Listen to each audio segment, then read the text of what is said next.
Price for your lunch at work or your neighborhood restaurant has gone up in recent months if you haven't noticed, and soon the price for your child's lunch at school could increase too.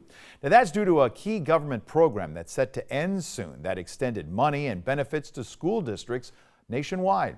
Joe St. George reports on the impact and how it could affect your child's school. Do you want some cheesy breadsticks? No matter your age. Salad? Nope. No matter your diet. I don't know what this is called, though. I think we all have fond memories of the school cafeteria. You're welcome. Perhaps you remember a cafeteria Breadsticks? worker like Holly Thompson. Do you want sauce with them? She's been doing this 19 years. Thank you letter. And that just makes it so much special.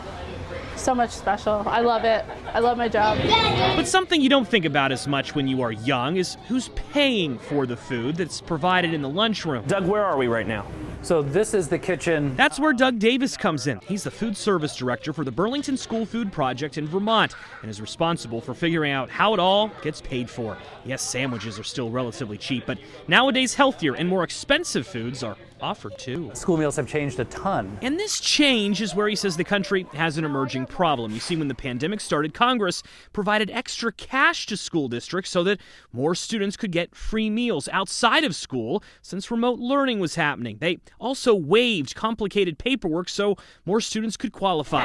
Davis says when President Biden signed the appropriations bill into law this past month, the extra money and waivers were no longer included, and as a result, key funding will expire soon. Starting July 1, our reimbursement rates are going to drop substantially. And this is going to happen all over the country. This is going to happen all over the country.